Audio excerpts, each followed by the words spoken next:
Dengan Reza di sini ketemu lagi di kuliah kita Manajemen Keuangan kuliah ke-10 mengenai risk and return atau resiko dan tingkat pengembalian. Sebelum video kita mulai, ada baiknya untuk diklik tombol subscribe-nya dan diklik loncengnya agar selalu mendapatkan notifikasi dari kuliah-kuliah kita selanjutnya. Tingkat pengembalian. Tingkat pengembalian disebut juga return. Return berarti keuntungan atau tingkat pengembalian yang diharapkan. Pengembalian investasi adalah dalam bentuk uang. Pengembalian investasi dalam bentuk uang akan menimbulkan masalah.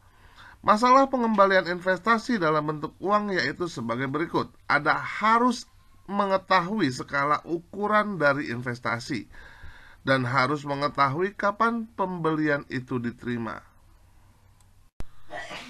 Return atau imbal hasil investasi ada dua jenis. Yang pertama adalah expected return atau return ekspektasi, yaitu return yang diharapkan akan didapat oleh investor di masa depan.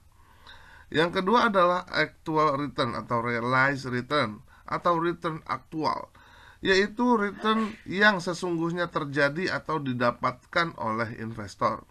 Komponen return yang pertama ada capital gain atau capital loss, adalah keuntungan atau kerugian yang diperoleh dari selisih harga jual dan harga beli sekuritas di pasar sekunder.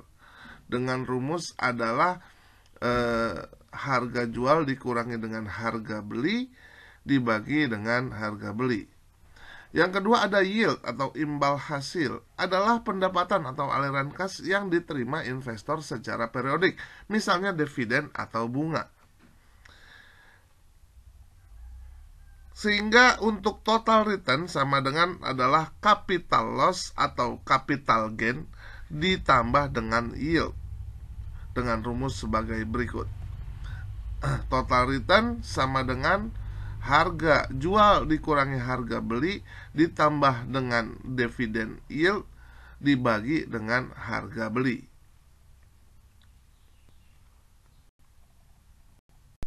Resiko atau risk adalah bahaya atau halangan atau gangguan atau juga kerugian atau juga kecelakaan.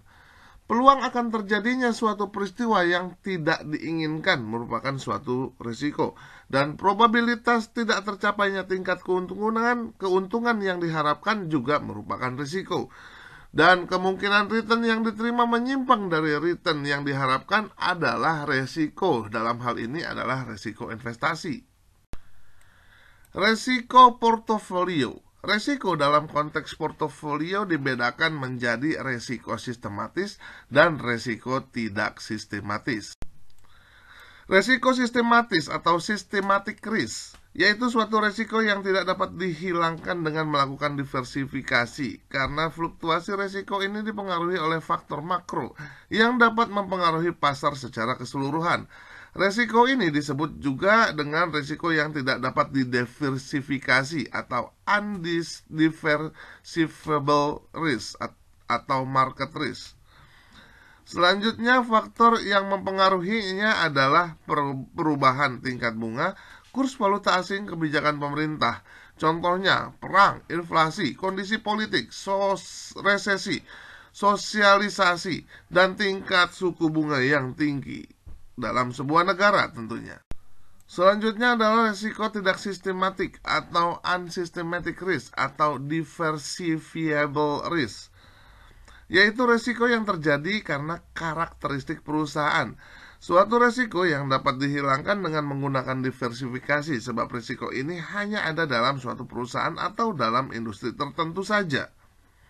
Semakin banyak jumlah saham yang diversifikasi, semakin turun tingkat risiko yang ditanggung oleh pemegang saham, sehingga total risiko akan semakin turun. Faktor-faktor yang mempengaruhi adalah struktur modal, struktur aset, tingkat likuiditas. Contohnya perkara hukum, pemogokan program pemasaran yang tidak sukses dan yang gagal, kalah atau menang tender, dan lain sebagainya. Berikut ini adalah gambaran dari kurva resiko portofolio, yaitu resiko sistematis dan resiko tidak sistematis serta resiko totalnya.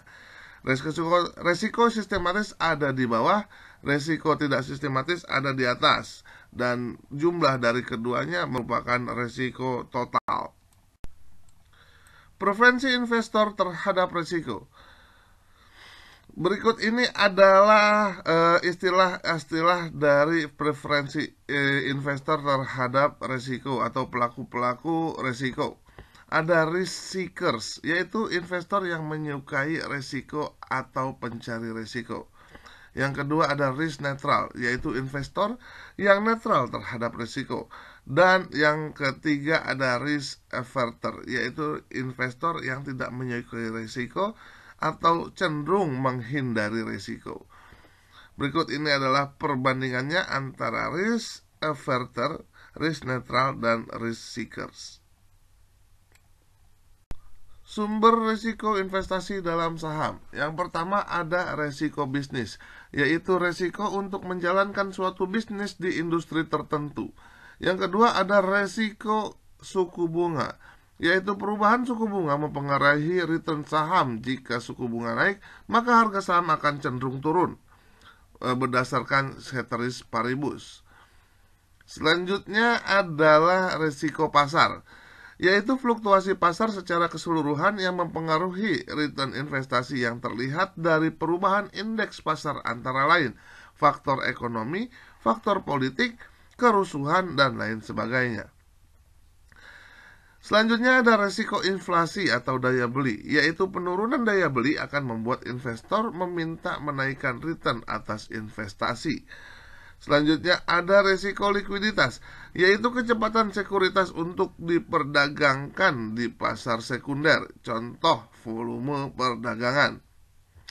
Selanjutnya adalah resiko mata uang, yaitu perubahan mata uang suatu negara dengan mata uang negara lain yang cenderung fluktuasi. Selanjutnya adalah resiko negara atau country risk. Contohnya adalah kondisi perpolitikan dari suatu negara serta kestabilan nasional. Berikut ini adalah perhitungan return ekspektasi untuk saham individual. Return ekspektasi dihitung dari rata-rata tertimbang berbagai tingkat return dengan probabilitas keterjadian di masa depan sebagai faktor penimbangnya. IR atau expectation return adalah sigma R dikali dengan PR. IR adalah ekspektasi return, R adalah tingkat pengembalian, dan PR adalah tingkat probabilitas. Sedangkan untuk tingkat resiko saham individual, rumusannya adalah sebagai berikut. Varian sama dengan sigma P dikali R dikurang expected return pangkat 2, atau standar deviasi adalah akar dari sigma P dikali R dikurang dengan expected return pangkat 2, di mana varians itu adalah varian dari investasi pada saham atau resiko, dan standar deviasi juga merupakan resiko dari saham. Dan P itu adalah probabilitas pengembalian, serta R itu adalah tingkat pengembalian dari investasi pada saham dan kondisi, dan ER adalah expected return dari investasi saham. Contohnya adalah sebagai berikut. Data probabilitas pada tingkat pengembalian dalam berbagai kondisi ekonomi atas saham X. Untuk kondisi ekonomi baik, probabilitasnya ada 30% dan returnnya adalah 20%. Jika kondisi ekonominya normal, maka probabilitasnya adalah 40% dan returnnya adalah 18%. Dan jika kondisinya buruk, maka probabilitasnya adalah 30% dan returnnya adalah 15%. Yang ditanyakan berapa expecting return dari saham X dan berapa resiko saham X. Jawabannya adalah sebagai berikut. Untuk expected return kita masukkan ke dalam rumusnya adalah sigma R dikali dengan PR. Maka didapat untuk expected return-nya adalah 17,7%. Sedangkan untuk varian dan standar deviasi sama, kita masukin juga ke dalam rumus, di mana rumusnya itu adalah untuk varian adalah probabilitas dalam kurung return dikurang dengan expected return pangkat 2, ya. Sigma probabilitas dikali dengan return kurangin expected return pangkat 2, maka didapat hasilnya varian adalah 0,00381.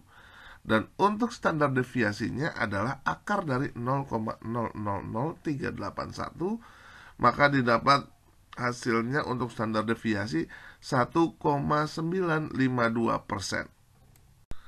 Nah, untuk kasus yang tidak diketahui probabilitasnya atau yang diketahui hanya returnnya saja dan expected return, maka untuk rumusan resikonya adalah sebagai berikut. Untuk variannya adalah sigma return dikurangin dengan expected return pangkat 2 dibagi dengan N, di mana N itu adalah periode pengamatannya. Sedangkan untuk standar deviasinya, rumusannya adalah akar dari varian.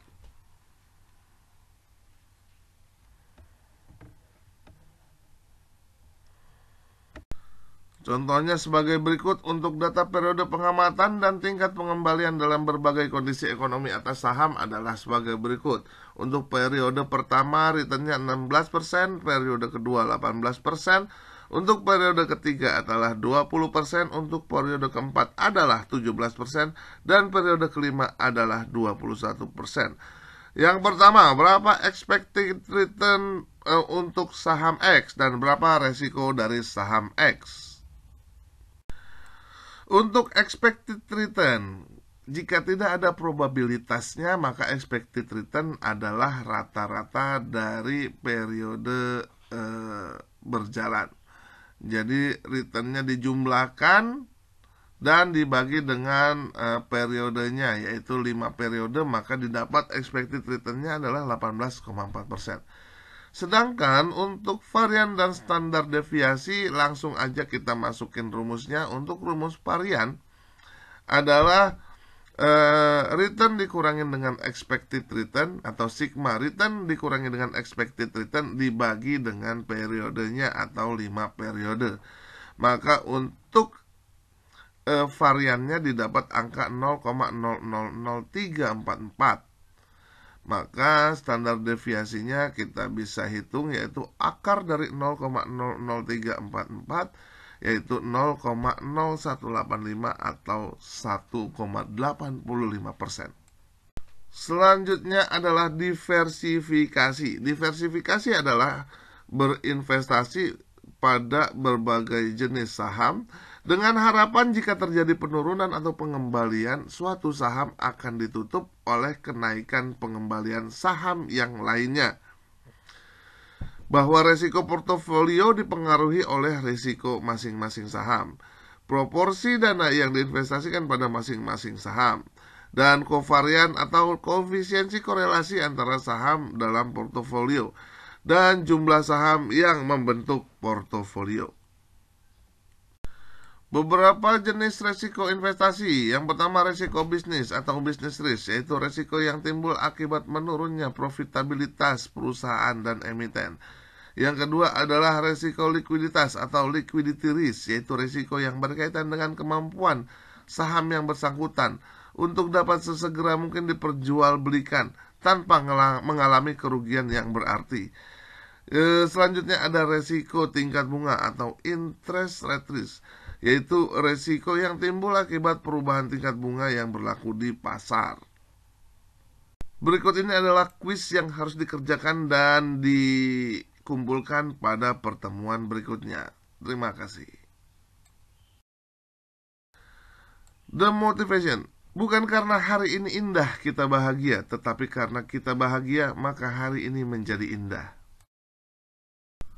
Sekian kuliah kita kali ini, semoga bermanfaat buat kita semua. Keep your spirit to learn more. Please like, share, and comment. Dan jangan lupa untuk diklik tombol subscribe-nya dan diklik loncengnya agar selalu mendapatkan notifikasi dari kuliah-kuliah kita selanjutnya. Terima kasih.